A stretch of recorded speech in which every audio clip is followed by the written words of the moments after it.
আমার প্রিয় মাধ্যমিক পরীক্ষার্থীরা, তোমাদেরকে স্বাগত জানাচ্ছি নতুন আরেকটি ভিডিওতে।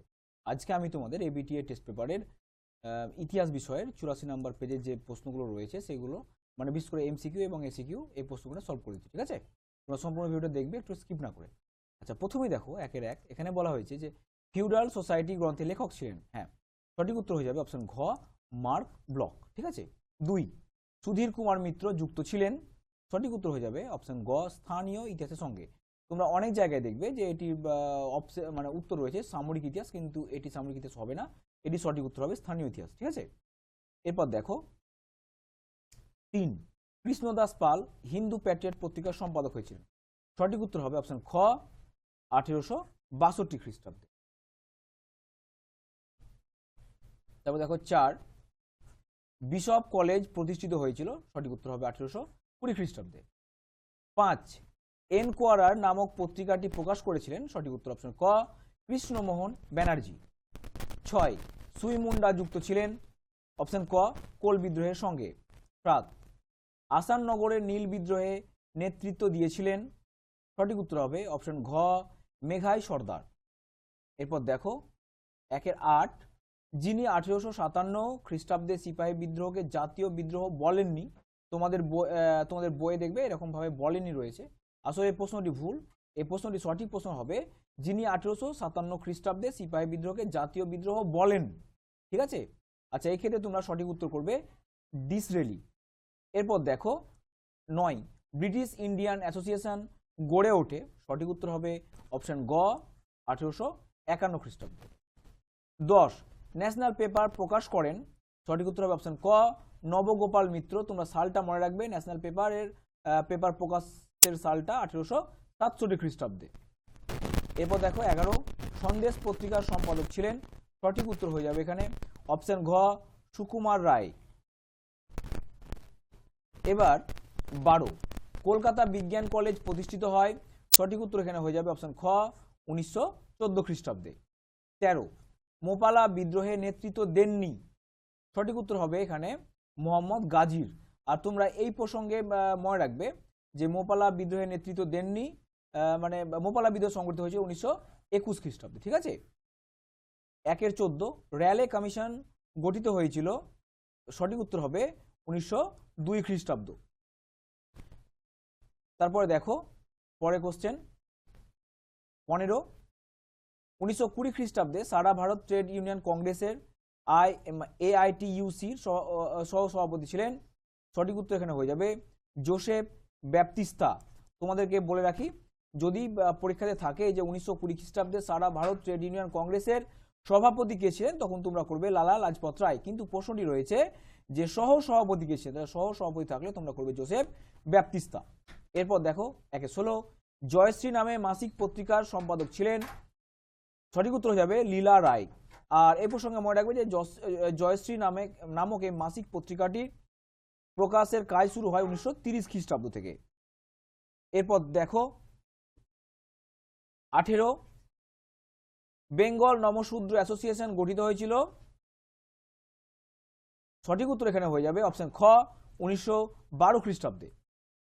19, কেয়া পাতা নৌকা গ্রন্থের লেখক। সঠিক উত্তর অপশন ক, প্রফুল্ল রায়। 20, হিমাচল প্রদেশ পূর্ণাঙ্গ রাজ্যের মর্যাদা পেয়েছিল। সঠিক উত্তর অপশন গ, 1971 খ্রিস্টাব্দে। এবার আমরা দেখব পরের পেজে।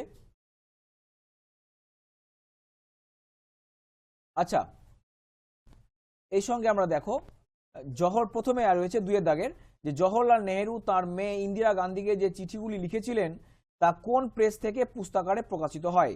ঠিক আছে, তোমরা দেখে নাও। এই 1929 খ্রিস্টাব্দের এলাহাবাদ ল জার্নাল প্রেস থেকে জওহরলাল নেহেরু তার মেয়ে ইন্দিরা গান্ধীকে যে চিঠিগুলি লিখেছিলেন তা পুস্তকারে প্রকাশিত হয়। ঠিক আছে। তারপর 2 দেখো, ভারত সভার সম্পাদক কে ছিলেন। হ্যাঁ, আচ্ছা, এখানে তোমাদেরকে বেশ কিছু তথ্য মনে রাখতে হবে যে যদি আসে ভারত সভার প্রতিষ্ঠাতা তাহলে লিখবে সুরেন্দ্রনাথ বন্দ্যোপাধ্যায়। যদি আসে ভারত সভার সভাপতি তখন তোমরা লিখবে কৃষ্ণমোহন বন্দ্যোপাধ্যায়। আর যদি সম্পাদক আসে তাহলে লিখবে আনন্দমোহন বসু। তাহলে এখানে এসেছে যে ভারত সভার সম্পাদক কে ছিলেন, তাহলে তোমরা অবশ্যই লিখবে আনন্দমোহন বসু। এরপর দেখো 3, কলকাতা বিশ্ববিদ্যালয়কে গোলদিঘির গোলামখানা বলে কে আখ্যায়িত করেছেন? ঠিক আছে, তাহলে এই প্রশ্নটির উত্তর তোমরা ভালোভাবে মনে রাখবে, ব্রহ্ম বান্ধব উপাধ্যায়। ঠিক আছে, এটি পরীক্ষাতে খুব আসে। তারপর দেখো 4, ভারতে প্রথম মে দিবস কার নেতৃত্বে পালিত হয়? তোমরা আশা করি এই প্রশ্নের উত্তর জানো, দেখে রাখো, সিঙ্গারাভেলু চেটিয়ার নেতৃত্বে। ঠিক আছে, এরপরে আমরা ঠিক ভুলগুলো নির্ণয় করব। কলকাতা বিশ্ববিদ্যালয়ের প্রথম মুসলিম স্নাতক ছিলেন রহিম খান, এই তথ্যটি আমাদের ভুল, সেজন্য আমি এফ দিয়ে দেখিয়েছি, যেগুলো ঠিক হবে সেগুলো আমি টি দিয়ে দেখাবো। ঠিক আছে, তাহলে আমাদের এই তথ্যটি ভুল, কারণ আমরা জানি কলকাতা বিশ্ববিদ্যালয়ের প্রথম মুসলিম স্নাতক হবেন দেলোয়ার হোসেন। ঠিক আছে, মনে রাখবে তোমরা যে কলকাতা বিশ্ববিদ্যালয়ের প্রথম মুসলিম স্নাতক ছিলেন দেলোয়ার হোসেন। এরপর দেখো 2 1857 গ্রন্থটি লেখক রমেশ চন্দ্র মজুমদার, আমাদের এই তথ্যটিও ভুল, কারণ আমরা জানি যে 1850 এই গ্রন্থটি লেখক ছিলেন বিনায়ক দামোদর সভারকর। ঠিক আছে, তোমরা মনে রাখবে। এরপর দেখো 3, অসহযোগ আন্দোলনের সময় মেবারে মতিলাল তেজওয়ারের নেতৃত্বে ভিল কৃষকরা আন্দোলনে সামিল হয়েছেন। হ্যাঁ, এটি একদম সঠিক উত্তর। তারপর দেখো 4, কল্পনা দত্ত নারী কর্ম মন্দির প্রতিষ্ঠা করেন, এটি ভুল, কারণ আমরা জানি যে নারী কর্ম মন্দির প্রতিষ্ঠিত হয়েছিল 1921 খ্রিস্টাব্দে বাসন্তী দেবী এবং তার আরো অনুসারীরা ছিলেন। যাই হোক, এবার আমরা স্তম্ভ মেলাবো। আচ্ছা, লর্ড ডাফরিন এর সঙ্গে আমরা মিলিয়ে দিচ্ছি গোয়েন্দা বিভাগ। কলকাতা ইঞ্জিনিয়ারিং কলেজ এর সঙ্গে আমরা মিলিয়ে দিচ্ছি 1856 খ্রিস্টাব্দ। পটলডাঙ্গা একাডেমি এর সঙ্গে আমরা মিলিয়ে দিচ্ছি 1818 খ্রিস্টাব্দ। অশ্বিনী কুমার দত্ত এর সঙ্গে আমরা মিলিয়ে দিচ্ছি স্বদেশ বান্ধব সমিতি। এরপর দেখো উপবিভাগ 2 এর 4 এর দাগে রয়েছে যে প্রদত্ত ভারতবর্ষের রেখা মানচিত্রে নিম্নলিখিত স্থান চিহ্নিত ও নামাঙ্কিত করো। আমি তোমাদের মানে ইতিহাসের ভারতবর্ষের রেখা মানচিত্রে নিম্নলিখিত যে স্থানগুলো চিহ্নিত করতে হয় এগুলোর সম্বন্ধে তোমাদের ভিডিও বানিয়ে দেবো এবং তার লিঙ্ক আজকে ডেসক্রিপশন বক্সে দিয়ে দিচ্ছি।